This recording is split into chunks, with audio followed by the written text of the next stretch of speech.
السلام عليكم ورحمة الله وبركاته. اليوم بدنا نعمل مكدوس على أصوله، ورح أعطيكم بهذا الفيديو أسرار نجاح المكدوس والأسباب اللي بتخلي المكدوس يفشل. يلا سوا على المطبخ.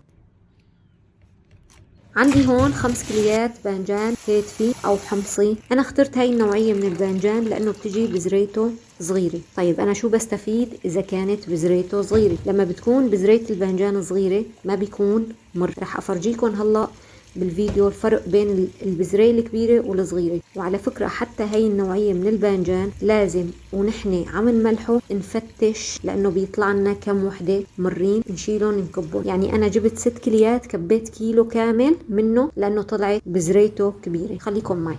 هلا بعد ما غسلناه وقصينا الراس بنصفه بترتيب بقلب الطنجرة بهذا الشكل.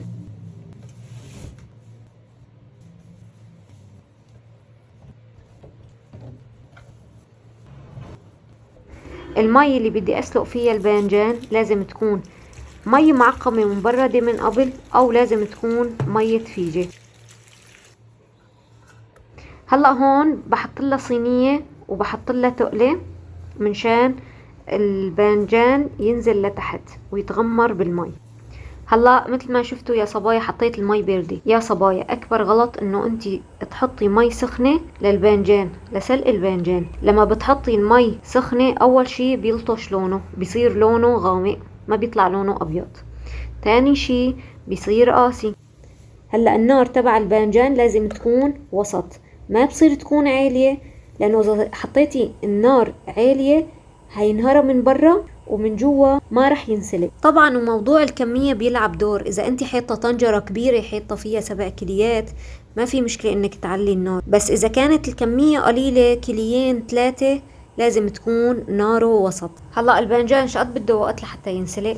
ما في شيء اسمه ربع ساعة او نص ساعة، لانه في انواع باذنجان بيستوي بسرعة وفي لا. فلذلك بتحطي كرسي وكل شوي بتغذي الشوكة بقلب الباذنجاناي. بس شفتي الشوكة دخلت بسهولة بقلب الباذنجاناي معناتها الباذنجان صار تمام. مرة بنت قالت لي انا حطيته ربع ساعة رجعت لقيته انهرى من كتر السلق. فديروا بالكم من هاي القصة يا جماعة. او احيانا بتكون كمية قليلة لذلك بستوي بسرعة. فافضل شي تحطي كرسي وتقعدي جنب الطنجرة وكل شوي استفقدي بالشوكة.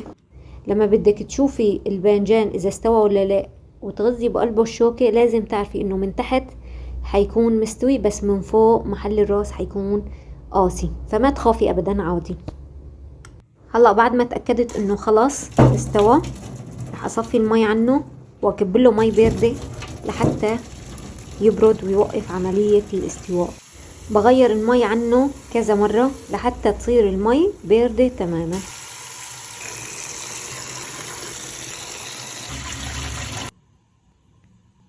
ببلش اشيل القمع تبع الباذنجان بهذا الشكل. صبايا بتتذكر وقت قلت لكم حيكون من فوق قاسي ومن تحت طري؟ شوفوا هاي بعد ما شلت لها الراس عنها، شايفين شلون في فرق باللون؟ لانه من فوق ما هو مستوي من تحت مستوي، وهذا شيء طبيعي عادي ما تخافي.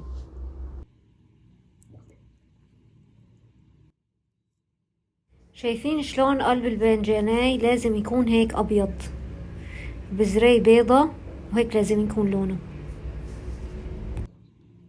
هلا بعد ما شلت القمع بعيفهم يبردوا تماما. هلا بفتح فتحة بالطول على جنب بالباذنجاناي، ولازم استفقده انه ما يكون فيه ولا حبة مرة.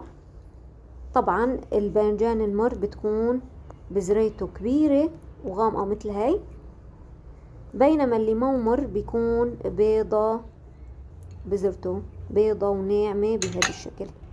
كتير صبايا بتورطوا وبيعملوا المكدوس وبعدين بيكتشفوا انه في كم وحدة مرين. فلازم نستفقده قبل ما نبلش نملحه. بنستخدم ملح جبولي، ملح صخري خشن لتمليح الباذنجان، ما بيصير يكون ملح ناعم. نفس الملح بنستخدمه بعمل المخللات. بحط بقلب كل باذنجاناي معلقة صغيرة ملح الفتحة اللي فتحتها على جنب بالسكين، وبدهن راس الباذنجاناي بالملح بايدي بهي الطريقة. بمسح برات الباذنجاناي بخرقة مبلولة عشان روح الملح الزيادة. ما تخافوا يا صبايا، هيك ما بيطلع مالح ابدا. هلا في ناس بتكتر له ملح، بتقول لبين ما ينزل المي تبعيته ويصفى بده 3 ايام وممكن يخرب. فانا بنصحكم نصيحة يا جماعة، لا تكتروا ملح لانه طعمته حتخرب، حيطلع معك مالح. اوكي طيب ايش الحل؟ الحل انه نحن نساويه باول الشتاء لما بيكون الجو بارد، وهيك قد ما طول بالتنشيف ما راح يخرب، او انه ننشفه بالثلاجة، او في حل انك تحطيه بغرفة فيها تكييف تكون باردة. انا بالنسبة لي الجو بمصر كثير شوب، فاخترت اني انشفه بقلب الثلاجة. رح افرجيكم الطريقة. هلا انا بستخدم هاي النوعية من المصافي لحتى اضغط فيها الباذنجان، لانه هيك بحصل على نتيجة مضمونة 100%. بينما المصافي اللي إلها شكل دائري ما بتعطيك نتيجة مضمونة، وممكن مكدوساي تنضغط ومكدوساي لا. فالافضل انه نستخدم هاي النوعية. بصف الباذنجان بقلب المصفاية بشكل انه يكون الفتحة تبع الباذنجان اللي فتحتها وحطيت فيها الملح يا تكون لتحت يا على جنب، والافضل تكون على جنب، ما بصير تكون الفتحة لفوق، لانه هيك بيضل المي قد ما ضغطيه بتضل المي بقلب الباذنجانين. بعزل الطبقات عن بعضها بقماشة وكيس نايلون. نحن اذا ما عزلنا الطبقات عن بعض حتصير الطبقة الفوقانية من الباذنجان ناشفة تماما، ومن تحت حيضل فيها مي. فالافضل انه نعزله وننشف كل طبقة لوحدها. وهلا بالاخير بنجيب لوح التقطيع تبع الخضار على الوش لحتى ما احط التقل مباشره على الباذنجانات، منشان يتوزع التقل على كل الباذنجان. لانه اذا بدي احط هلا قنين المي رح اتقله انا بقنين المي، فممكن باذنجاني تنضغط وباذنجاني لا. هيك انا بضمن انه التقل جاي على كل الباذنجان بالسله. انا بدي نشفه جوا البراد لحتى ما يخرب معي، لانه بمصر كتير شوب. هلا اول 6 ساعات بنحط تقله خفيفه.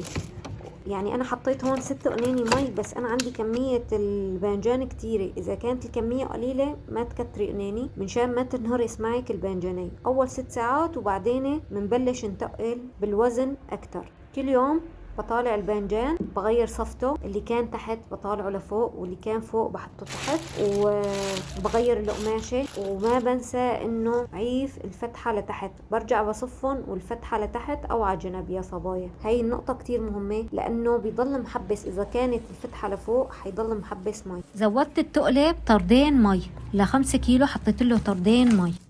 بعد 5 ايام حصلت على هذا الشكل. طبعا لا يغركن الشكل انه هي رقيقه معناتها ما بقى فيها مي. انا لاتاكد انه فيها مي بضغط على راس الباذنجاني، ومثل ما انتم شايفين نزل مي. طيب ايش الحل؟ الحل انه نحن نضغط راس كل باذنجاني بقطعه بشكير لحتى نطالع المي من قلبه، لانه مهما حطيتي تقلي ومهما طول ما حتطالعي المي غير بالضغط بالايد المجرده. وهذا سبب فشل اغلب الباذنجان. بتقلك انا نشفته، انا عفته، مثل ما انتم شايفين يعني شكلها كتير رقيقة، فما بيخطر لك انه محبسة مي براس الباذنجاني. وراس الباذنجاني لازم يكون رقيق بهذا الشكل. هلا في صبايا قالوا لي يا لبيبة هيك شكله كتير نشف، يا لبيبة هيك شكله مو ملحم. كأني ضروري انه ننشفه بهذا الشكل، لانه طول ما الباذنجان شربان مي وفي بقلبه مي ما حيشرب زيت زيتون، وحيحمض معك وحيعفن. شوفوا لي شكل الباذنجاني بعد ما شربت الزيت، شايفين شلون صار شكله؟ بنحتاج كليين فليفلة حمراء حلوة، واذا بدكم تعطي شوية حدادية حطوا لها كم قرن، يعني قرنين او 3 حدة اذا بتحبوا الحشوة تكون حدة شوي. بنعرقها بهاي الطريقة، وبعدين بنحطها بمحضر الطعام. اعملي الحشوة تبعيت المكدوس بنفس اليوم اللي بتسلقي فيه الباذنجان، لانه الفليفلة بدها يوم كامل بالبراد لحتى تصفي ميته. ثانيا المكدوس بده 3 ايام او 4 ايام لينشف ميته. بهالاثناء بتكون الحشوة شربت من بعضها، يعني الجوز بكون شرب من الفليفلة والثوم. بنحط لها معلقتين كبار ملح صخري، وبنعيفها بالمصفاية هيك بالبراد لتاني يوم لحتى تنزل ميته.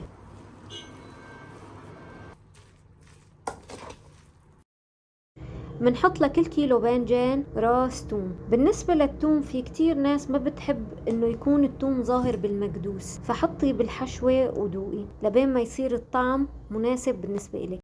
رجعت دقيته على ايدي لانه ما حسيت انه محضر طعام اعطاني النتيجة اللي انا بدي اياها. عندي هون 600 جرام جوز عين الجمل الاشقر الكاشف. هلا هاي الكمية بتطلع حلوة بالحشوة، بس اذا بدك تحطي اقل ممكن كمان، على كل واحد على حسب استطاعته يعني المادية. هلا تقسيم الجوز، بتحبي خشن بتحبي ناعم، انتي كيف بتحبي تاكليه؟ بالمكدوس فرمي. انا ما بحبه يكون ناعم، قسمته خشن شوي.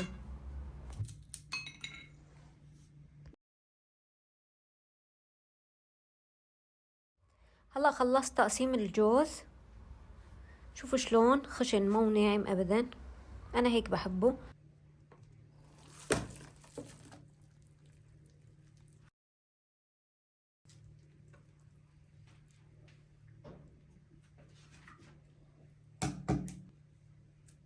بنحط مكونات الحشوة كلها ما عدا الملح، لانه الملح خلاص حطينا له نحن بمرحلة التنشيف، فما بصير نرجع نحط له، بتصير بعدين الحشوة مالحة.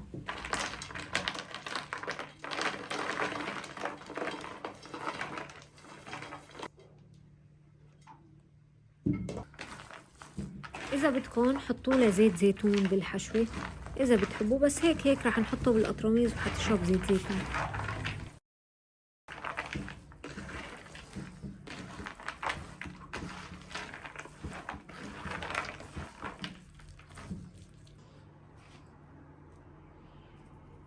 وحطيت لها كمان معلقتين كزبرة، بس في ناس ما بتحب الكزبرة بالمكدوس، هاي شغلة اختيارية.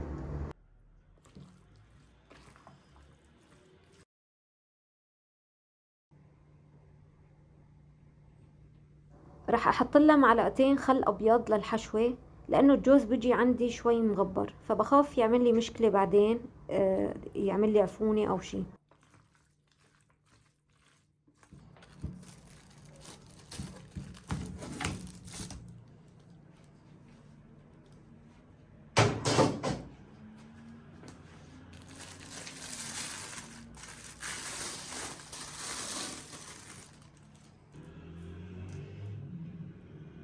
هلا بنشف الباذنجان وببلش احشيه واحطه بقلب القطرميز.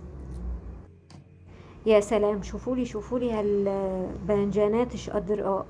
على فكرة كل ما كانت الباذنجانة رقيقة معناتها امورك طيبة، بس كانت سمينة وطبوشة معناتها لسه فيه مي، ومعناتها ما رح يغب زيت ابدا ابدا، لانه خلص فيه مي فما بقى في مكان للزيت.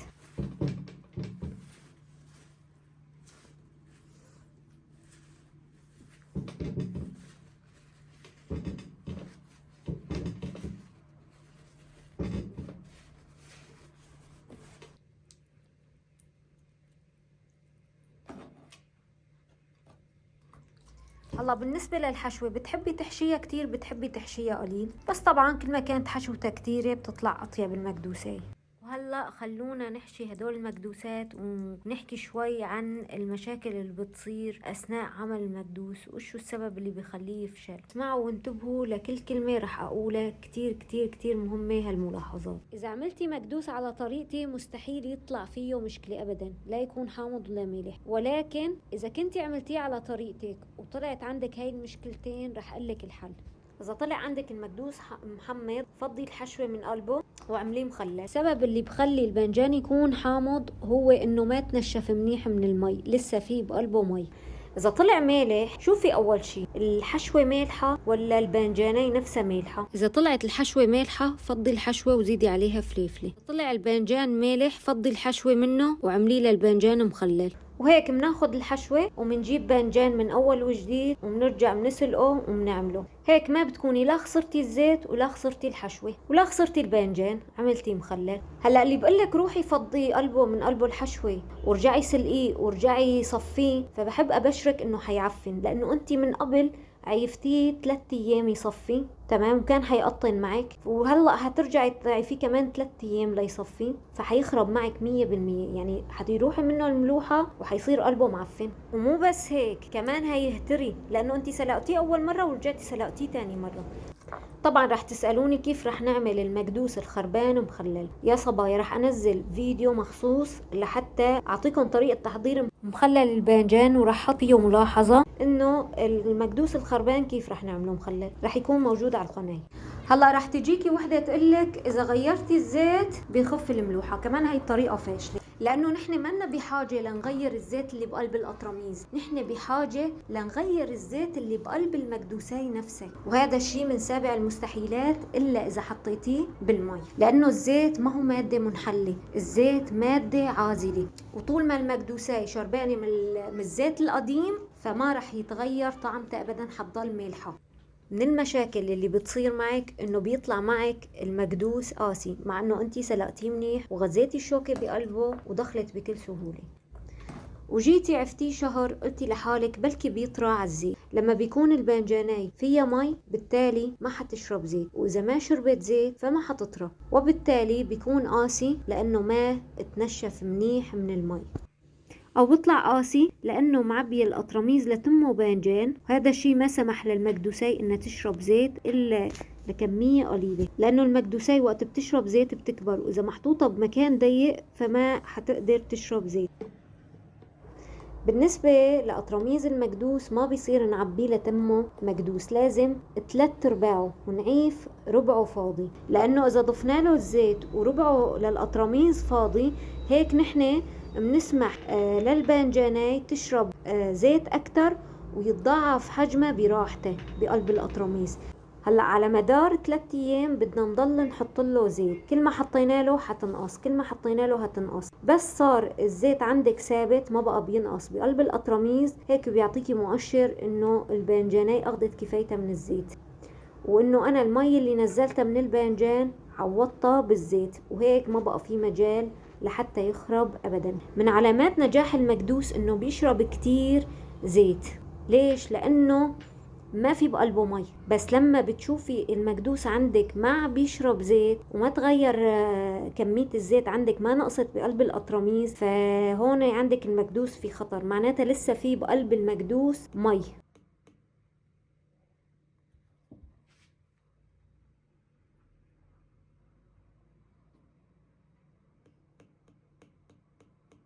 خلينا نجرب ونشوف اذا عبينا القطرميز لتمه باذنجان ايش رح يصير. طبعا بالنسبة للزيت لازم نعبي 3/4 زيت زيتون وربع زيت نباتي للقطرميز، ما بصير نحط عطاء زيت الزيتون لانه بيمرمر، واذا حطيتيه بالبراد بيجمد، حتى بالشتاء بيجمد. الزيت النباتي بيمنعه انه يجمد وما بيخليه يمرمر. طبعا الزيت النباتي هو زيت عباد الشمس. بنقلبه، لما بنقلبه بيطالع فقاعات هواء، هذا دليل انه عم يدخل الزيت لقلب المكدوساي. وهي النتيجة تاني يوم مثل ما انتو شايفين قطرميز المكدوس فور الزيت او كبكب الزيت من قلبه. طيب ليش هيك صار؟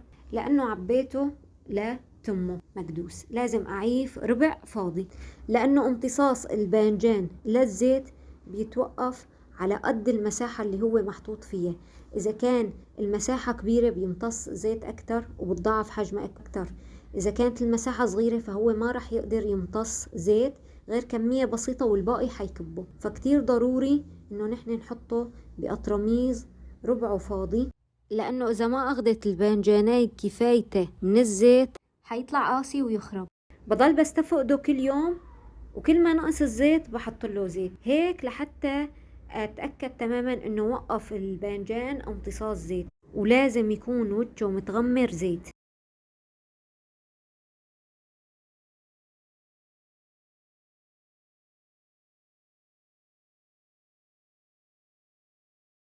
لازم نحافظ عليه بمكان معتم مثل خزينة، او اذا ما في خزينة حطيه بكيس اسود لحتى زيت الزيتون ما يفقد فوايده. زيت الزيتون بيفقد فوايده على الضوء. بعد 15 يوم او 20 يوم بنفتح القطرميز وبصير جاهز للأكل.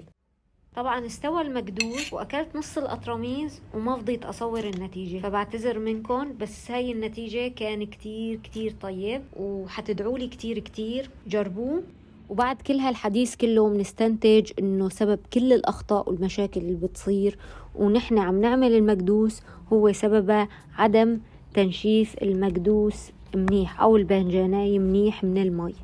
فانتبهوا انتبهوا انتبهوا على تنشيف الباذنجان كتير منيح. ما تنسوا تشتركوا بالقناة وتفعلوا زر الجرس. باي يا صبايا، بحبكن كتير كتير.